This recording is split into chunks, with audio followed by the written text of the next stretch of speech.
नमस्कार फ्रेंड्स। आज के हमनी के रेसिपी बा पतंजलि के आटा नूडल्स। रवा सबनी के मालूमे बा कि पतंजलि के कोई भी प्रोडक्ट्स बहुते बढ़िया होखेला और ओकर प्योरिटी के बहुत ज़्यादा गारंटी होखेला। हम अपन बच्चा लोग के खातिर अगर नूडल्स पसंद करीला तो वो हमेशा पतंजलि के ही होखेला। तो रवा सबनी के ज़रूर से ट्राई करम जा। चैनल के सब्सक्राइब करके बटन के ज़रूर से बेल बटन के हिट करम जा, जेकरा से हमार आवे वाला नेक्स्ट वीडियो के नोटिफिकेशन मिल जाए रवा सबनी के। तो हेजा हम ले लेनी हाँ पतंजलि के 2 पैकेट आटा नूडल्स। कढ़ाई रख देनी हाँ फ्लेम पे और ओकरा के अंदर हमनी के डाले के बाद 2 चम्मच तेल, 2 टेबल स्पून ऑयल। कोई भी कुकिंग ऑयल रवा सबनी के जो यूज़ करीला जा, सरसों के तेल भी चली, कोनो दिक्कत नहीं है। तो एकरा अंदर चुटकी भर जीरा डाले के बाद जीरा के बढ़िया से एकदम चटक जाए के बाद हमनी के जे भी सब्जी घर में अवेलेबल बा उस सब्जी के डाल दी। जैसे कि देखत नहीं रवा सबनी के हम प्याज, गाजर और बीन्स डालनी हाँ।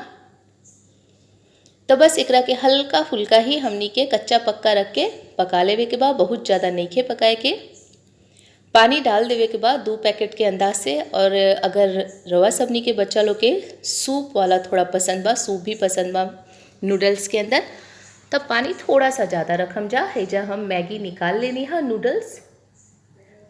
2 पैकेट मसाला भी बा हमनी के पास। तब बस पानी देखी बॉइल्ड हो गई बा। तो 2 पैकेट जो मसाला रहे ओकरो के हमनी के पानी के अंदर डाल के बढ़िया से एकदम एक बॉइल्ड आइए गई बा। एकरा के नूडल्स डाले के बाद बढ़िया से हमनी के मिक्स कर देवे के बाद हई देखिए परफेक्ट नूडल्स बनके रेडी हो गई बा फ्रेंड्स।